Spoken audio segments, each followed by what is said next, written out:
अन्य कारणों से धरने का आयोजन नहीं हो पाया और धरना भी बड़ी विषम परिस्थितियों में हो रहा है। रेल प्रशासन समस्याएं सुलझाने की बजाय समस्याएं बढ़ाने का काम कर रहा है, समस्याएं पैदा करने का काम कर रहा है। जबकि रेलवे बोर्ड ने बहुत स्पष्ट बोला है,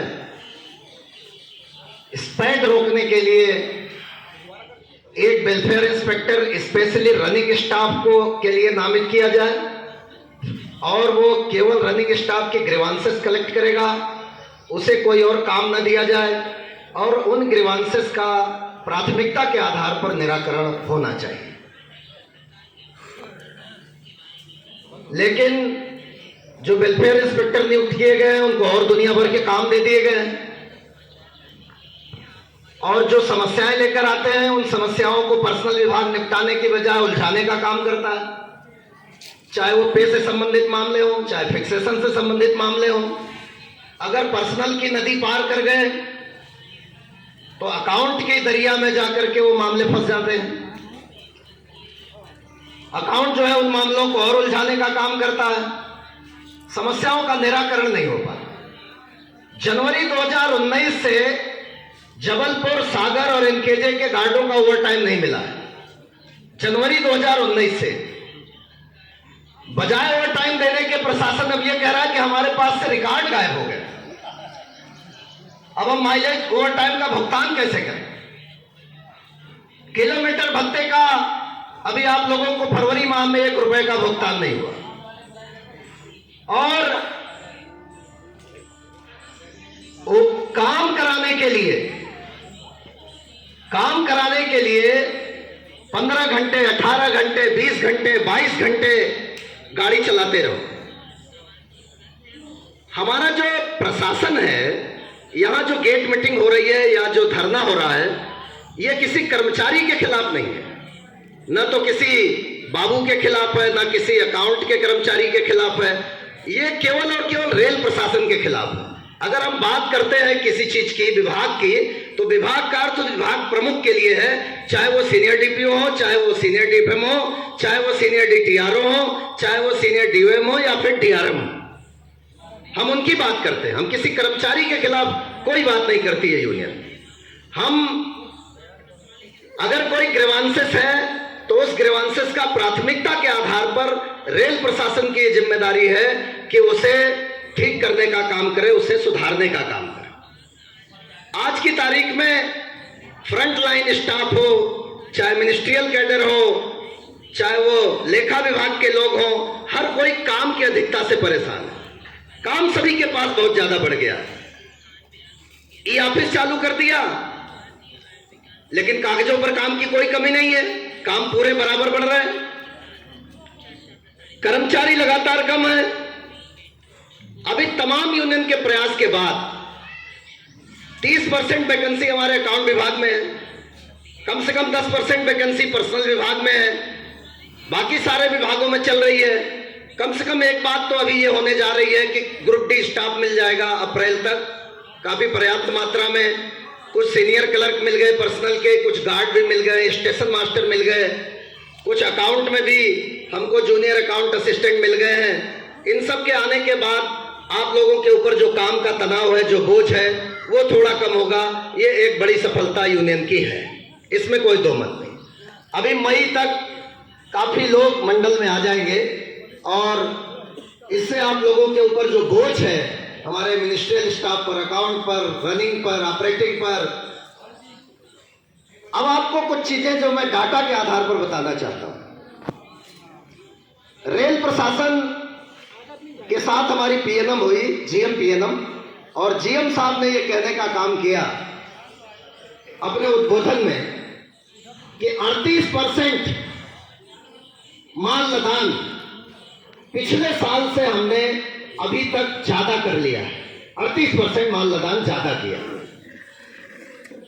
एक महीने में 696 मालगाड़ियां बिना गार्ड के चलाई गई।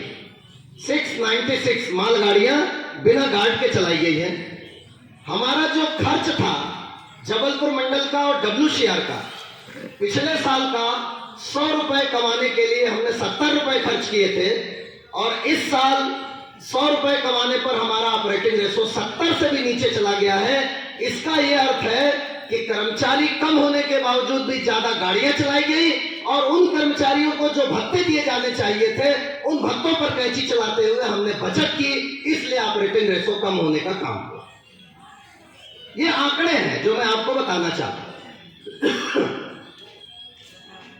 रेल प्रशासन भी काफी खुश है कि हमने बहुत गाड़ियां चलाई हैं, टारगेट बस्ट किया है, जो हमारा यात्री आय का अर्जन है वो भी बढ़ा है। हमारे टिकट चेकिंग स्टाफ ने बहुत मेहनत की है, खूब आय बढ़ाई है, बेटिकट यात्रियों को पकड़ने का काम किया है, अवैध सामान लेके चलने वालों को पकड़ने का काम किया है। लेकिन 3-3, 4-4 महीने से उनके टीए नहीं मिल रहे।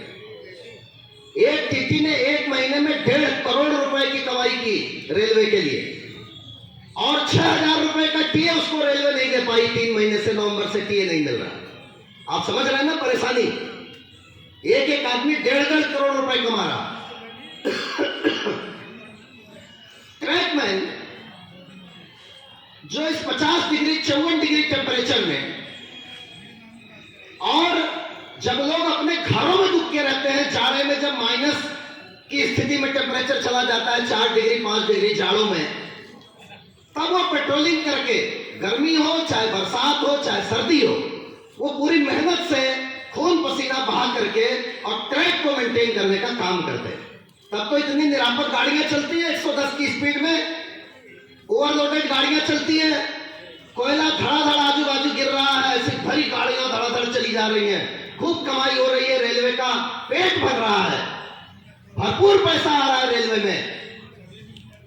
लेकिन उन ट्रैकमैनों को 180 रुपए महीने साइकिल भत्ता 2017 से आदेश है, अभी दुनिया भर के मीन में निकाले जा रहे हैं, और उनको ट्रैकमैनों को साइकिल अलाउंस, जो साइकिल मेंटेनेंस अलाउंस है, वो नहीं दिया जा रहा। कहा जा रहा है ये तो मोटरसाइकिल से आता है, ये भत्ता तो साइकिल वाला है, साइकिल से आएगा तब मिलेगा। अरे भाई, मोटरसाइकिल में भी तो साइकिल लगा हुआ है, सिर्फ अंतर इतना है कि वो इंजन से चल रही है, पेट्रोल से चल रही है, खर्च तो कर रहा है, मेंटेन तो करा रहा है। 180 रुपए महीने देने में आफत आई जा रही, रोए जा रहे। सवाल ये नहीं है कि क्या मिल रहा और क्या नहीं। सवाल यह है मित्रों कि ये एक एक करके आपके अधिकारों पर और आपके अस्तित्व पर हमला है। अगर आपने इस बात को नहीं समझा तो आप यकीन कीजिए वो समय भी आएगा रेलवे में जब आपको इस महीने की तनख्वाह 4 महीने बाद मिलेगी, क्योंकि क्रिस में आज की तारीख में, आज आप पता कर लो अकाउंट के किसी साथी से, कि उन्होंने तनख्वाह के अलावा बाकी सारे अलाउंसेस की जो साइट है उसको बंद करके रखा है। 1 रुपया कोई भी अतिरिक्त भुगतान पेमेंट के अलावा नहीं कर सकता। कोई अकाउंट का साथी से आप पूछ लो, बता देगा आपको।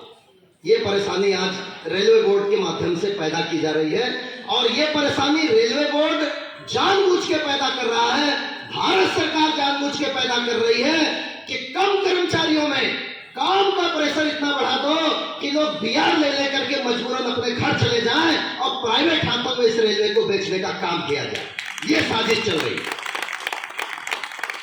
अगर आप और हम इस चीज को नहीं समझेंगे तो ये भारत सरकार और रेल प्रशासन दोनों मिलकर के हम लोगों की एक एक करके अधिकारों की कटौती करने का काम करेंगे, और आप मस्त अपने घरों में सोते रहना, मस्त यहां ग्राउंड में बैठे रहना, कोई चिंता की बात नहीं है।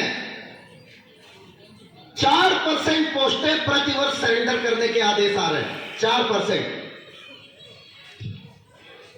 और हर साल पोस्टें सरेंडर हो रही हैं। अब ये कैंटीन चलती है, अच्छा खासा खाना मिलता है, डीजल सेट में भी चलती थी, 20 कर्मचारी काम करते थे, बड़ी मुश्किल से यूनियन ने लड़ करके जबलपुर कैंटीन को बचाने का काम किया। डीजल सेट कैंटीन सरेंडर कर दी गई और वहां के कर्मचारियों को रिडिप्लॉयमेंट करने के आदेश आ गए। एक एक करके कर्मचारियों को कम करने की कोशिश की जा रही है। आप इतना याद रखो कि अगर आप के पड़ोसी के घर पे हमला हो रहा है और आप अपने घर में सो रहे हैं और आप जागते हुए सो रहे हैं, तो याद रखना अगला नंबर आप ही का है, किसी और का नहीं है। रेल प्रशासन की तानाशाही या भारत सरकार की तानाशाही दुर्जनों की दुर्जनता से नहीं चलती है, बल्कि सज्जनों की निष्क्रियता से यह तानाशाही चरम पर होती है। अगर आप लोग निष्क्रिय रहेंगे तो यह तानाशाही बढ़ती रहेगी।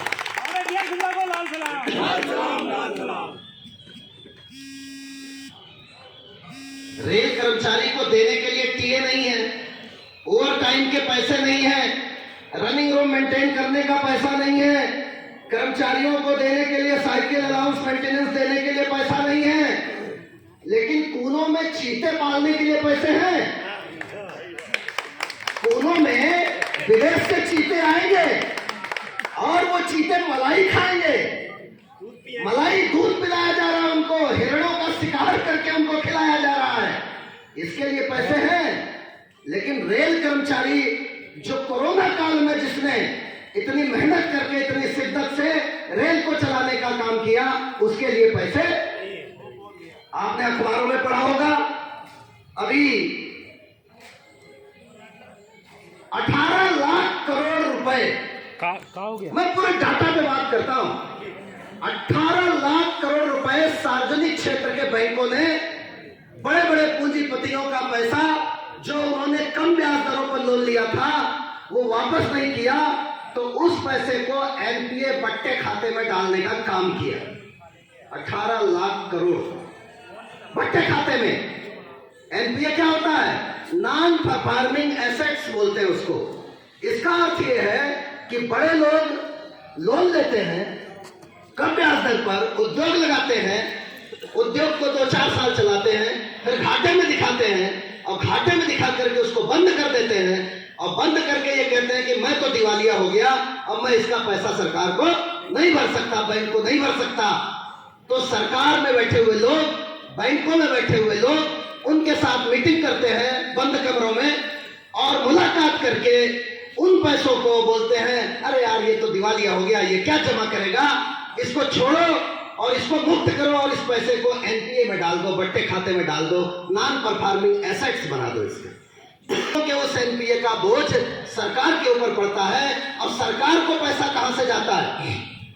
आपके द्वारा दिए गए इनकम टैक्स से, जीएसटी से, और अंततः वो बोझ जनता के सिर पे आता है। और मजे करने के लिए बहुत सारे लोग विदेशों की टिकट कटा के भाग जाते हैं, फिर उन पर मुकदमा चलता रहता है, वो कभी इस देश में वापस नहीं आते और हमारा पैसा लूट कर चले जाते हैं। उनको पूरा संरक्षण है सरकारों का, किसी की भी हुकूमत हो। लेकिन क्या ये सब ऐसे ही चलता रहेगा? हम क्या निष्क्रिय बने रहेंगे? नहीं। हमारे कॉमरेड शिवमंगल जी ने, मिश्रा जी ने, हमारे अन्य वक्ताओं ने रनिंग स्टाफ को अभी जो समस्या हो रही है उस पर अपनी पूरी बात रखने का काम किया। यहां किसी कर्मचारी की शिकायत को लेकर यहां धरना नहीं हो रहा। CLI versus loco pilot, personal के बाबू या लेखा विभाग के बाबू वर्सेस यूनियन, ऐसा कुछ भी नहीं। यहां रेल प्रशासन की तानाशाही के खिलाफ धरना हो रहा। और इतना याद रखना, मैं सिर्फ एक ही बात कहूंगा, ये जो लाल झंडा है ना, ये किसी राजनीतिक पार्टी का गुलाम नहीं है। किसी की भी सरकार हो और कोई भी तानाशाह प्रशासन हो, हम दो हाथ करने के लिए सर पे कफन बांध के हमेशा तैयार रहते हैं। हम डरने वाले लोग नहीं हैं।